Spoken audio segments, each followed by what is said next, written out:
Olha só, 5 anos atrás, eu fiz a promessa mais maluca da minha vida. Eu prometi que ia construir um submarino. E não era um submarino de brinquedo, não. Um submarino de verdade, para eu entrar nele e navegar no mar. No Manual do Mundo a gente tem uma tradição que todo primeiro vídeo do ano é um barco. Então a gente já fez barco de cartolina, de papelão, de silver tape, barco dobrável, barco de PVC. Mas chegou uma hora que deu, né? Então, no primeiro vídeo de 2018, eu prometi que se aquele vídeo tivesse 500 mil joinhas, o próximo barco não ia ser um barco, ia ser um submarino. 500 mil joinhas é um número bem alto, né? Mas as pessoas queriam me ver me lascando. Então, em 3 semanas, já tinha 500 mil de pessoas que tinham dado like no vídeo e já estavam me perguntando, cadê esse submarino? Quero ver você construir um submarino. Eu confesso para vocês que eu achei que era fácil. Era só fazer uma cápsula, vedar bem, dar um jeito de respirar lá dentro, estava tudo certo. E aí a gente começou a pesquisa. Então eu conversei com um monte de mergulhadores, engenheiros, fui no estaleiro, consegui dar uma volta no submarino de verdade da Marinha. Foi muito legal. Só que eu descobri que o submarino era muito, mas muito mais perigoso do que eu imaginava. Porque o submarino pode implodir. O que acontece é que quando você vai descendo na água, ela vai fazendo peso em cima de você. Vai fazendo pressão, e essa pressão vai aumentando. Então a água faz uma pressão de 1 quilo por centímetro quadrado, tamanho de uma unha, a cada 10 metros que você desce. É muita pressão. E submarino, se ele não tiver um casco bem forte, bem parrudo, acontece que nem se você pegar uma latinha vazia, submarino pode implodir com você dentro. Muito bem. Primeira questão. Como é que a gente faz um casco muito parrudo em casa para o submarino não explodir? Aí a gente começou a pesquisar os materiais que já se usavam para fazer submarino para não ter que reinventar a roda, né? Então os submarinos mais antigos, eles eram feitos de madeira, como se fosse um tonel de madeira que a pessoa entrava nele. Só que madeira é um material que a gente gosta, tal, é barato, mas teria que ser uma madeira muito, muito grossa. E para vedar todas as frestas ia dar muito trabalho. O submarino da Marinha ele é feito de aço. Tem uma parede de aço grossa, pesada. Só que o submarino da Marinha custa assim, sei lá, por baixo, uns 100 milhões de reais. Não era bem o nosso orçamento, né? Tem uma terceira opção que é a fibra de vidro. Esses barcos que a gente vê, veleiros, lanchas, iates, todos esses barcos brancos, eles são feitos de fibra de vidro. Que é um material muito legal, porque ele é um compósito. Compósito é quando você mistura 2 coisas diferentes e acaba saindo uma terceira que é mais resistente ainda. Então, o que a gente chama de fibra de vidro, na verdade, é uma resina, que é um material muito duro, mas é quebradiço. Quando você mistura fibra, gera uma estrutura lá dentro, e você tem um outro material que é super forte. Mas também tem outra coisa, que é um submarininho pequenininho, um pouco maior que um carro, que os traficantes usam para levar droga. Chama narcosub. Esses bichinhos, eles chegam a viajar milhares de quilômetros no oceano. E eles são feitos no fundo de quintal. E sabe com o quê? Com fibra de vidro. Eu falei, mano, então tá decidido. O submarino vai ser de fibra de vidro. Tá certo. Próxima etapa. Né? Um problema que eu nunca imaginei que a gente ia ter. É muito difícil de afundar um submarino. Para alguma coisa afundar, ela tem que ser mais densa do que a água. A água tem uma densidade de 1 para 1. Então, para cada litro de água, ela vai pesar 1 quilo. Então, para você afundar um submarino de mais ou menos uns 4 metros cúbicos, que é pequenininho, do tamanho daquele carro Smart, sabe? Que é um dos menores que existe, você precisaria ter um peso aí do mínimo 4 toneladas. É muito peso. Só para vocês terem uma ideia, um Smart pesa 750 quilos. Ele não afunda mais nem que a vacatuça.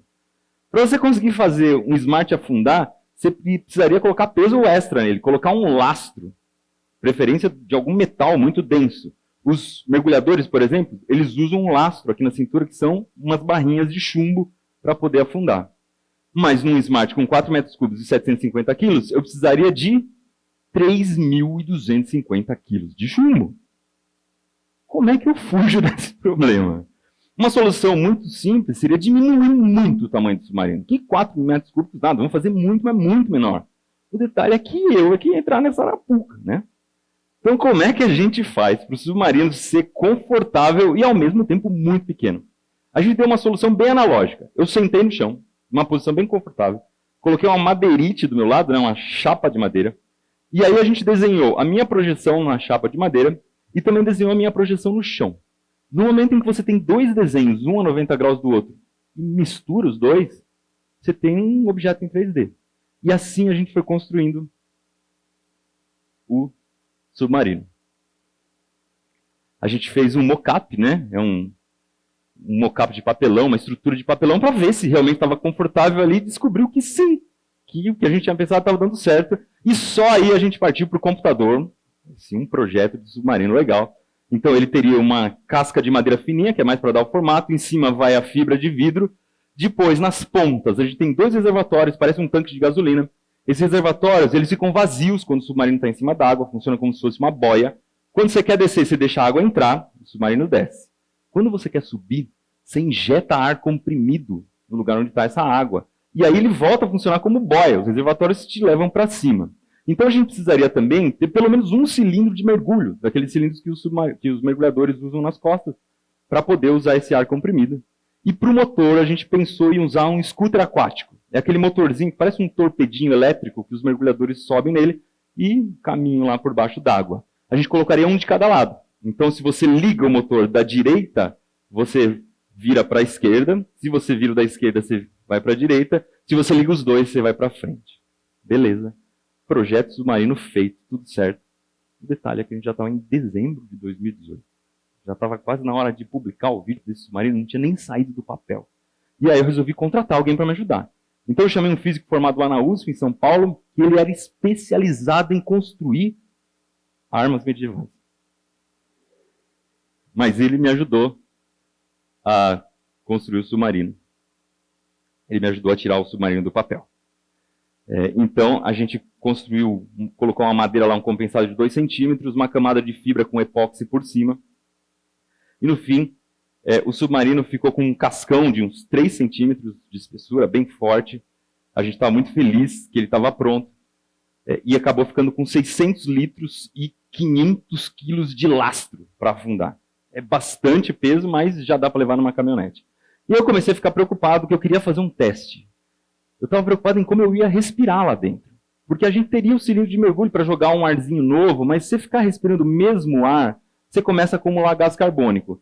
O gás carbônico não é muito tóxico, mas ele pode te deixar meio tonto e, em último caso, você pode até desmaiar. É desmaiar dentro de um submarino. Exatamente numa condição que você já não está respirando direito, não é exatamente uma coisa boa. Eu resolvi fazer uma coisa que eu chamei de teste de claustrofobia. Já que o casco estava pronto, o jeito mais fácil de saber se dava para respirar lá dentro era eu entrar no submarino e me fechar lá dentro. Foi isso que eu fiz. Tranquei a parte de cima, não passava uma gota de ar.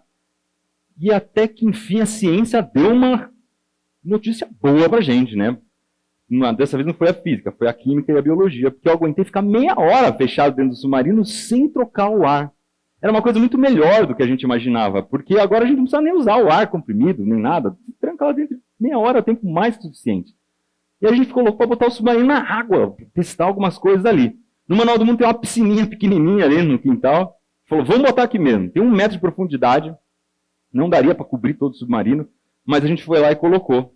Precisava testar 2 coisas. Primeiro, se ele teria estabilidade. Se ele não viraria de ponta cabeça, por exemplo. E a segunda coisa era se o casco estava dando certo, se não tinha nenhum ponto em que entrasse água no submarino. O primeiro teste de estabilidade foi um sucesso total. Porque o chumbo ficou por baixo, então o centro de massa do submarino foi lá para baixo. Eu podia subir em cima dele, sambar em cima, que ele não virava de jeito nenhum. Só que estava vazando água. Estava entrando água. Era pouca água. E é comum submarino, barco, tudo faz água. Só que a gente não sabia de onde essa água estava vindo. E se a água penetrasse na madeira, ela poderia estufar a madeira e estragar o casco.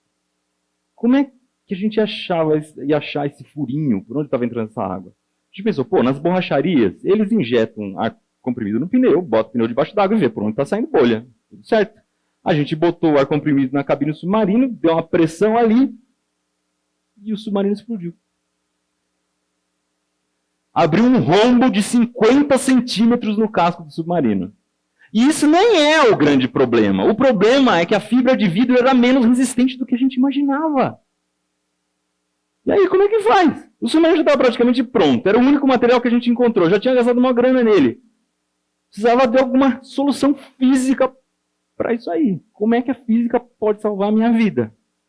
A resposta estava na nossa frente e a gente não tinha enxergado. Uma lata vazia, a gente implode fácil. Uma lata cheia? Não. O que a gente fez? Vamos pressurizar esse submarino. Não dá para botar água dentro do submarino e refrigerante, mas a gente pode botar ar comprimido. Então a gente colocou uma torneira para soltar ar comprimido para dentro do submarino e colocou uma válvula comunicando com o lado de fora. O que acontece? Conforme o submarino desce, você abre o ar, deixa o ar entrar e vai pressurizando o submarino. Aquela válvula ela não deixa a água entrar, mas ela deixa o ar sair. Então, de forma que quando dentro tiver uma pressão um pouquinho maior que a de fora, o ar vai começar a escapar. Isso garante duas coisas. Primeiro, que o submarino não vai implodir, e segundo, que ele não vai explodir. Então, a gente estava com esse problema resolvido. Faltava resolver uma coisa. Vocês podem ver que o submarino é praticamente uma montanha de problemas, né? O submarino não tinha saída de emergência. Tinha só a escotilha por onde eu saí. Então, se eu precisasse ser resgatado ou sair do submarino, eu teria que abrir aquela escotilha. Uma porta que fica em cima de mim. Ela funciona fácil. Uma pessoa pode abrir por fora, eu posso abrir por dentro, mas tem uma situação que ela pode falhar, que é se falhar o ar comprimido. Porque imagina só, eu desço lá embaixo, por algum motivo acaba o ar, e aí eu já não consigo mais subir. Porque o sistema de subida depende de ar comprimido para expulsar aquela água. E aí eu também não consigo mais pressurizar a cabine. Se eu não pressurizo a cabine mais, a pressão de dentro fica menor que a de fora. Eu vou tentar abrir e a pressão não deixa. Eu ficaria preso no fundo do mar, sem ar. É a pior situação que pode acontecer. Para resolver isso, a gente resolveu colocar uma torneira virada para dentro do casco. De forma que, se acontecesse esse problema, eu abria a torneira e deixava a água entrar. Pode parecer uma coisa meio maluca. Quer dizer, tudo nessa história é meio maluco. Mas tem um fundo físico. Quando você deixa a água entrar, a água vai fazendo pressão, ela vai ocupando espaço ali e o ar vai se pressurizando. Até chega uma hora que tem tanta pressão que se iguala a pressão de dentro e a pressão de fora, eu posso sair. Na teoria é bem fácil, né? Tranquilo. Imagina você, desceu lá embaixo, no fundo do mar, numa cápsula apertada. De repente acaba o ar. Aí você tem que abrir uma torneira, deixar a água entrar até o pescoço. Aí nesse momento você abre, escuta e sai. Até essa hora eu não estava com medo do submarino, mas eu comecei a ficar, né? Se a gente quer perder o medo, a melhor coisa é testar. Então eu falei, eu vou testar. Aí a gente levou o submarino para uma piscina bem funda, 5 metros de profundidade, dá mais ou menos isso aqui, ó, do teto até o chão. E desceu com o submarino. Foi lindo, porque o submarino pela primeira vez estava mergulhando. E aí lá no fundo eu fiz exatamente isso. Abri a torneira, deixei a água chegar até o meu nariz. Aí eu coloquei um cilindrinho de mergulho que chama Spare Air, bem pequenininho, parece um extintor de incêndio. E abri a escotilha. Eu tinha medo que duas coisas acontecessem nessa hora. Primeiro que no desespero eu enroscasse meu pé em alguma coisa do submarino, porque ele tem um monte de mangueira passando e tal, torneira e tal. E a segunda coisa é que caísse uma cachoeira de água na minha cara, uma cachoeira violentíssima. E nenhuma das duas coisas aconteceu. Eu consegui sair tranquilo do submarino, flutuando, sem cachoeira nenhuma. E aí a gente ficou pilhado para colocar esse negócio no mar. Faltava só pintar o bichinho. E olha só que interessante. O mar é azul porque a água absorve as cores que estão mais próximas do vermelho no arco-íris. Isso quer dizer que se a gente pintasse o submarino de vermelho, de rosa, de laranja, de roxo, ele ia ficar preto debaixo d'água. Em compensação, se a gente fosse para o outro lado, pintar o submarino de azul, de violeta, de verde ou de branco, ele ia ficar camuflado, ele ia se misturar com tudo que está lá no fundo, a gente não ia conseguir nem enxergar direito no vídeo. Então a única cor que sobra para fazer o submarino é amarelo. E aí a gente pintou o submarino de amarelo. Ficou bem parecido com o Yellow Submarine dos Beatles, e eu vou confessar que assim não foi por coincidência, porque eu sou bem fã deles. Então, no dia 28 de setembro de 2021, quase 4 anos depois da promessa, a gente foi para Paraty, no Rio de Janeiro, e botou esse bicho debaixo d'água. Eu desci 7 metros e foram 3 mergulhos de mais ou menos 12 minutos. E a sensação indescritível. Não só de você estar seco debaixo d'água, vendo peixinho passar na frente, um monte de alga, mas a gente ter vencido todos esses desafios que a física, que a natureza colocou pra gente.